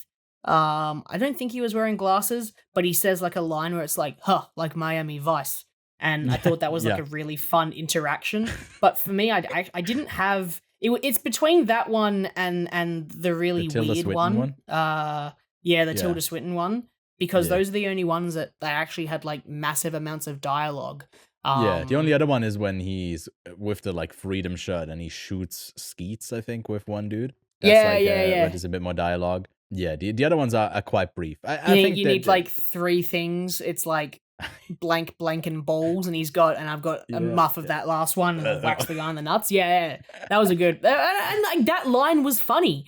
The way he delivered that particular line, and for me, that was the comedic part to the film, and I feel like the film needed more moments where he is that hitman, but then you get less of the relationship, and for me, that's where the film was going. The film was actually a rom-com, and I didn't realize it was, and I'm glad it was, because I actually had a great time with it. There's the one scene in the court where he's like, I think he's confronted twice when it's about like the first time he's a bad person for doing this, the second time, why does he dress up? I feel like they all always kind of tie in thematically to what just happened or what's coming up. I think 4 times we cut back to his class. To me, I had troubles with that because I didn't see this guy as a good guy, because what he does ultimately is like, you know, he's getting them to commit a felony and get prosecuted for it, which like I'm like, I don't know. But then there's also the thing about like, well, if you don't do it, then they'll try and get it somewhere else. But then the movie makes a case about like, well, that doesn't exist, so there wouldn't be another way. You're just getting something out of them that doesn't exist, so they couldn't commit it unless they do the crime themselves. So like, to me, there was a bit more there of this actual character, which never gets explored. It never goes into that way. It's never like the cops are bad beyond there's a one bad egg of Jasper who's like filmed as a couple million views on something really bad that he did. He only gets a suspension for 3 months or 4 months. And then he's back. Yeah, that part of it didn't need to do any of that, but because it is like so much about like the character that he becomes, it feels like the lack of focusing on what that does to him. There's something missing there, but not a big critique, but just something I noticed. You want to talk about the ending as a final point? Sure. What do you think? Sure. That was spectacular. The ending. Sorry, I took my glasses off. Became normal Lachlan. Not is this Lachlan, not Lachlan? I love the ending. Sorry, spoilers ahoy, because that ending. If you thought the charisma between Glen and what's her name? Adria was good already. This was just top notch. To then throw in Austin, who plays Jasper, Maddie, and Gary were absolutely fantastic all in that scene, and the way it evolved and the way it twisted and ended was just, oh, okay, I didn't see that one coming. And I thought the film had potentially set up something right at the start, and this is where I could kind of be let down because I thought there was some setups that didn't really eventually get paid off. And I thought one of them was, spoiler, here we go. Here's a spoiler. Prepping everybody. I thought Gary was going to kill Jasper the way that he described how he would dispose of the body in the very first hit. I thought that he was going to take off the head, blow it up with some dynamite, throw the fingers out once every 5 miles, and then go feed the body to alligators. We don't know, but I thought that would have been the perfect setup and the perfect payoff to that sort of like, what kind of fucked up person thinks about that? Like, how that's some twist, because that's what they say earlier. And then to think that that's eventually where Gary goes. But obviously, again, the film is a rom-com, so we can't really have them doing any crazy shit like that. So what ends up happening is it's a contract for love, for how they're attached to each other. Even what the kill that Maddie does of a ex-husband is on screen. Yeah, we don't see it. So it's really not concerned with any of the violence. It's not caught up with that. It's way too caught up with the sexiness of it all. And I really like the scene where he goes in with the phone and like how smart they are about it. This whole movie is, I wrote down pretty early on, this is just a showcase for improv, which like obviously it's written down improv. It's not like he does improv on the actual scene, but the character does kind of that. And that's really fun when it's done well. And good improv is just also kind of good chemistry between two people. If they can yes and each other romantically, that's a good relationship. And I feel like that's what this movie shows. And like that's a strong suit of why I love the Before trilogy so much, because it's an ongoing conversation, and that's that just in a bit more of a relationship crime setting. I'm a big old fan. Yeah. Also, you highlighted it quickly here. I guess we didn't even give you the full notes for it, like how it's been received, but it's been received good, and you should watch it. You don't need to hear any more of it. But the budget less than 10 million for this one. 8.8 million. I don't know how much Netflix paid for the distribution, I guess, in English markets, but if it's not out for you yet over the summer, it will release in cinemas in some places in Europe. For me personally, in Switzerland, this movie is out, I think, in the middle of August, and I'm like, what the fuck? What the fuck are you doing? What the fuck are you doing?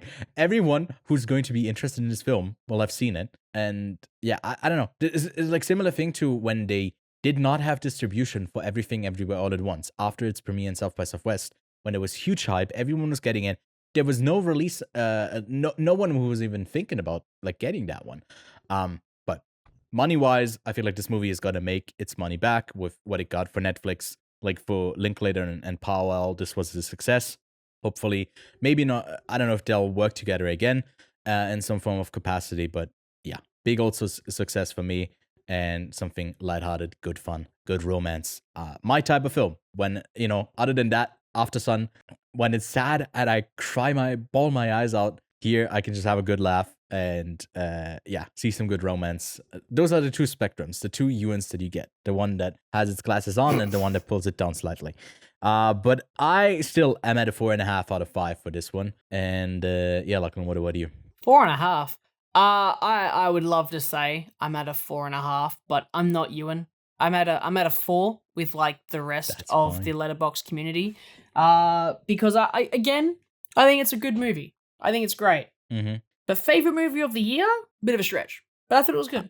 I'm gonna keep it there, but hey, I really liked the other films that are in contention, like Challenges, another really sexy movie that worked quite well. But I just am too big of a Linklater fan to not give him the top spot there. But yeah, Lachlan, maybe you need a few seconds to gather up a double feature. Oh, you already got one? Okay. Well, I'll let you go first then, if you got one. Well, you talk about being sexy in this movie. Oh yeah. And we talk about charisma. Mm-hmm. We talk about Hitman, right? Yeah. Okay. There's only one double feature that I think I could really put up with this, and that's the 2005 Doug Liman classic. Brad Pitt, Angelina Jolie, Mr. and Mrs. Smith. Woo! Talk about sexy, talk about lethal, talk about charisma. Talk about being confident even when he's not confident, right? Mr. Brad Pitt, the OG of confidently unconfident. Yeah. That's my double feature. It's two Hitmen. and a hit man and a hit woman. Mr. Hit, Mr. Woman, Mr. Hit Woman Man. Yeah. I can't think of another joke. That was my pick. I'm taking the sunglasses off because I'm getting a headache. Sounds good. I'll take them off as well because my pick is going down the route of looking at Glen Powell's filmography and seeing where the fuck did he come from? Because he's future movie star and he's arrived to be present movie star with roles like, for example, his Top Gun Maverick role. But he was also in The Dark Knight Rises as Trader Number One. Nice. Then he had Anyone But You this year. But he was in a ton of films. He's worked with Linklater before in Apollo 10.5. But he's also worked another film that I caught earlier this year that I really liked with Everybody Wants Some from 2016. It's such a great film. The central character, like the main character, is so boring.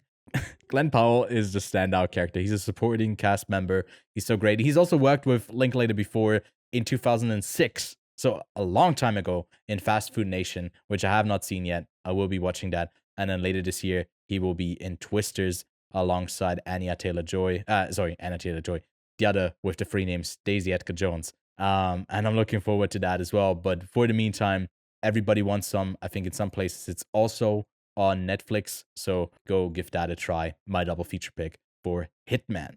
Now let's have a look at the week ahead in cinemas and on streaming.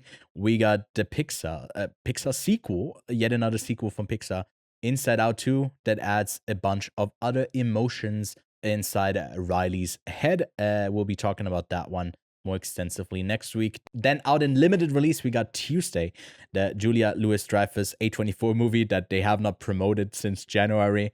It's not gotten great reviews, but I guess it's out in limited release. They're just kind of dumping this one.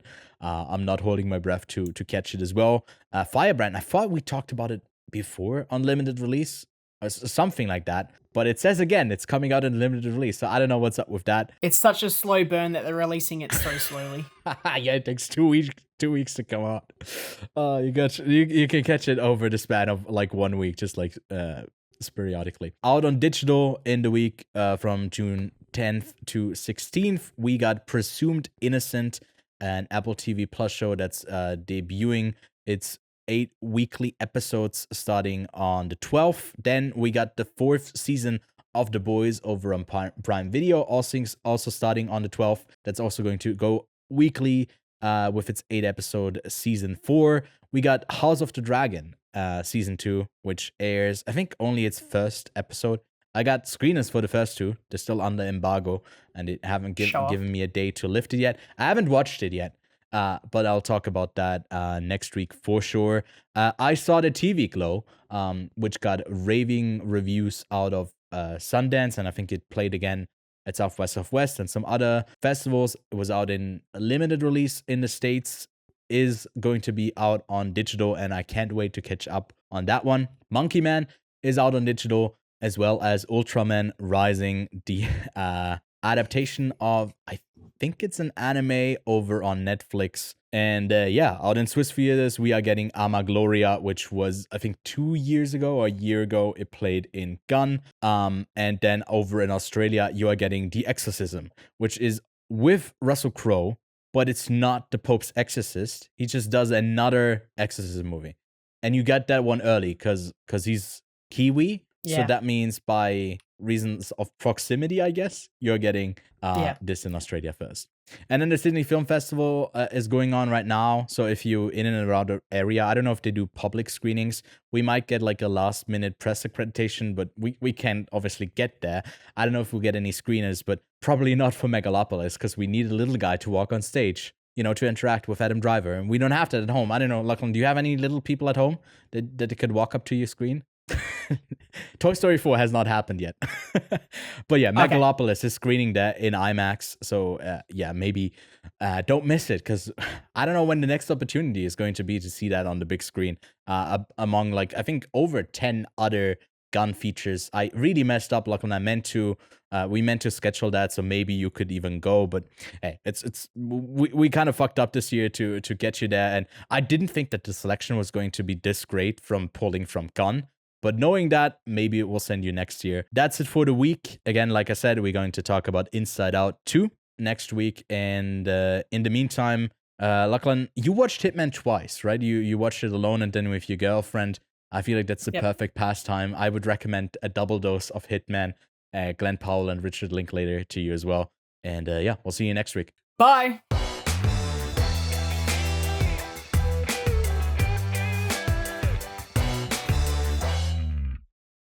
Goodbye. Putting on the glasses, because it's time to go into Ron mode.